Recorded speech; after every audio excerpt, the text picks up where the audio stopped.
Assalamualaikum warahmatullahi wabarakatuh. Puji syukur kepada Allah Subhanahu wa taala, Tuhan yang Maha Kuasa yang telah memberikan limpahan rahmat dan hidayahnya kepada kita semua sehingga hingga hari ke-21 operasional jamaah haji berjalan dengan lancar, aman dan terkendali. Salat dan salam senantiasa kita sanjungkan kepada Nabi besar Muhammad sallallahu alaihi wasallam. Sahabat religi, jemaah haji dan keluarga jemaah haji serta rekan-rekan media di tanah air. Pada hari ini, pada tanggal 12 Juni tahun 2023, operasional penyelenggaraan jemaah haji sudah memasuki hari ke-21. Secara bertahap, jemaah haji Indonesia gelombang kedua diterbangkan dari tanah air, dari seluruh embarkasi yang ada di tanah air ini, dan mendarat di Bandara Internasional King Abdul Aziz di Jeddah, untuk selanjutnya didorong ke Mekah untuk melaksanakan umroh wajib sebagai bagian dari yang harus dilaksanakan oleh seluruh jamaah haji Indonesia. Berdasarkan data dari Sistem Informasi dan Komputerisasi Haji Terpadu atau SISKOHAT, hingga tanggal 11 Juni 2023 pukul 24 waktu Indonesia Barat, jumlah total kedatangan jamaah haji Indonesia di Arab Saudi berjumlah 127.182 orang atau 330 kelompok terbang. Jumlah jemaah dan petugas yang diberangkatkan hari ini dari Madinah ke Mekah untuk menjalankan umroh sejumlah 6.019 orang atau 16 kelompok terbang.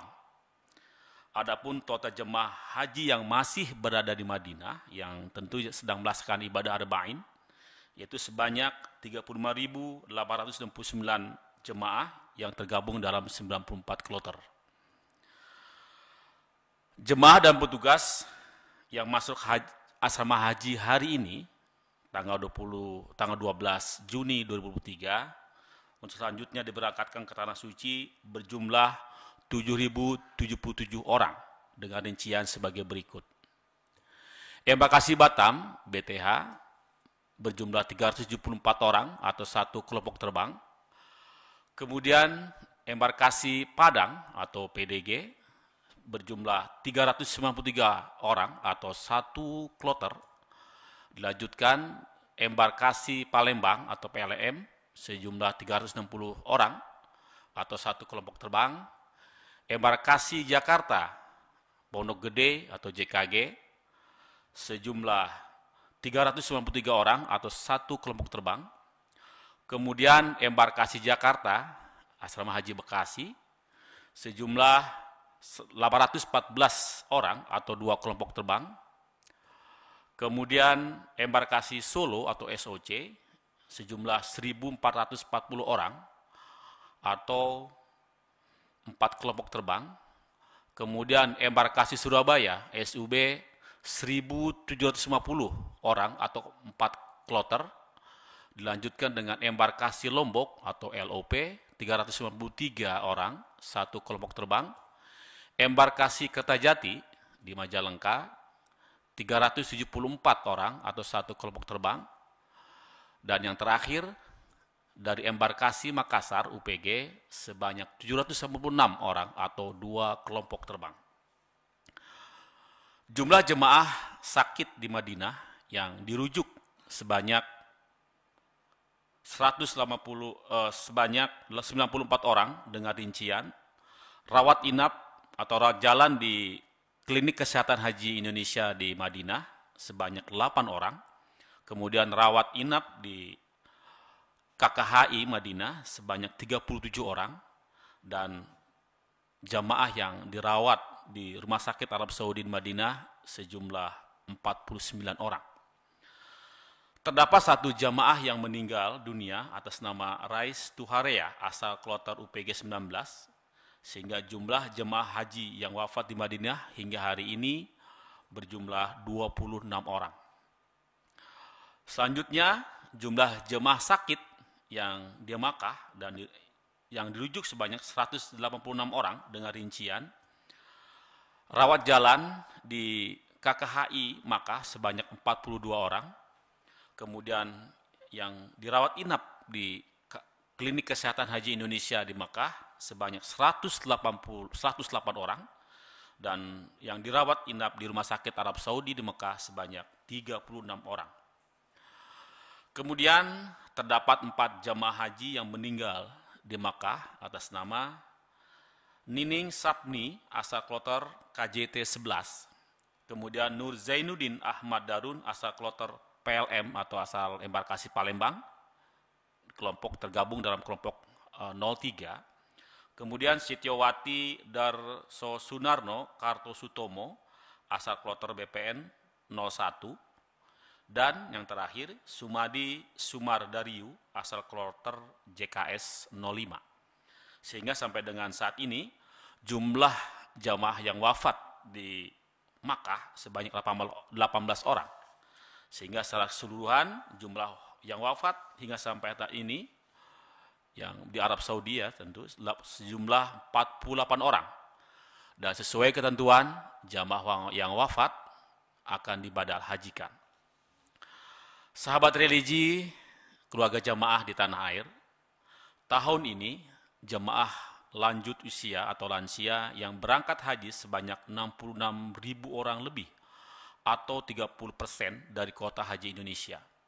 Karenanya seluruh petugas haji, baik itu di kloter, non-kloter, kepala rombongan, kepala regu, harus menerapkan 4 pasti dalam melayani jemaah lansia. Pertama, harus memastikan jamaah lansia mendapat pendampingan. Panitia sudah menyiapkan pendamping lansia baik di kamar maupun di luar kamar dalam lingkungan hotel. Kedua, memastikan jamaah lansia mendapatkan asupan gizi, masakan, dan minuman yang cukup. Petugas memonitor dan membantu lansia agar dapat makan dan minum sesuai dengan waktunya, baik itu untuk sarapan, makan siang, makan malam. Kemudian yang ketiga, petugas harus memastikan jamaah lansia meminum obat secara teratur sesuai dengan dosis. Petugas memastikan bahwa lansia dapat minum obat sesuai dosis dan tepat waktu. Dan yang keempat, petugas harus memastikan jemaah lansia dapat beristirahat dengan cukup. Petugas harus menjaga kondusivitas lingkungan kamar agar jemaah lansia dapat beristirahat dengan nyaman.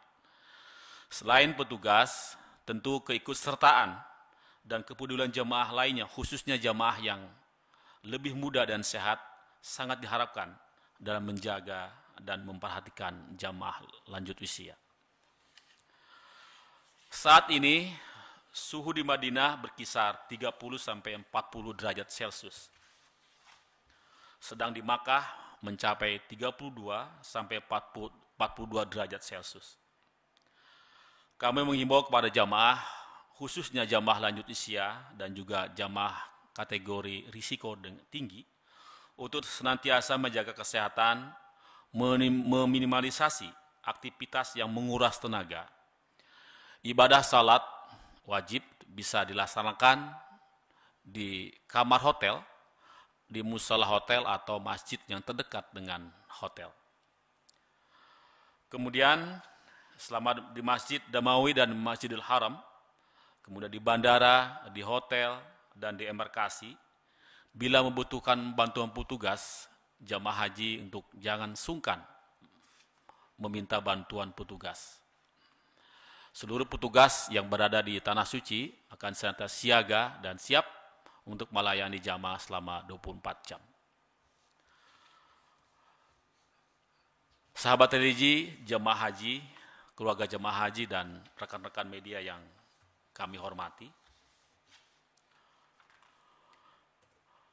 hari ini Kementerian Agama dan sejak kemarin telah meluncurkan aplikasi pengaduan masalah yang dialami jamaah selama melaksanakan ibadah suci.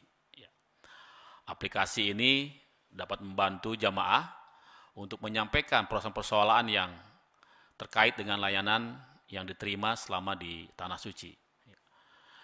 Jamaah haji dapat melaporkan melalui aplikasi dan melalui link yang bisa diunduh melalui aplikasi pusaka. Jadi kanal pengaduan jamaah dapat diakses melalui aplikasi pusaka Super Apps atau melalui HTTPS laporhajigusmen.kemenag.go.id. Laporan yang masuk akan dimonitor langsung oleh Menteri Agama. Gusmen menegaskan kepada para jamaah agar tidak sungkan melapor ke petugas haji jika menemukan masalah. Dan jamaah juga tidak perlu khawatir laporannya itu tidak direspons. Karena di setiap laporan yang disampaikan ke jamaah tertera dan disertakan nomor yang bisa dihubungi melalui WhatsApp. Jamaah haji, keluarga jamaah haji, rekan-rekan media di tanah air, keluarga jamaah dan masyarakat Indonesia, kami mohon doa agar para tamu Allah senantiasa dalam kondisi sehat walafiat, dapat menjalankan ibadahnya dengan baik dan terjaga kesehatannya menjelang puncak haji nanti. Dan insya Allah kita berdoa semoga jamaah haji Indonesia pulang kembali ke tanah air dan memperoleh haji yang mabrur. Demikian yang kami sampaikan. Wallahu muwaffiq ila aqwamit thoriq. Assalamualaikum warahmatullahi wabarakatuh.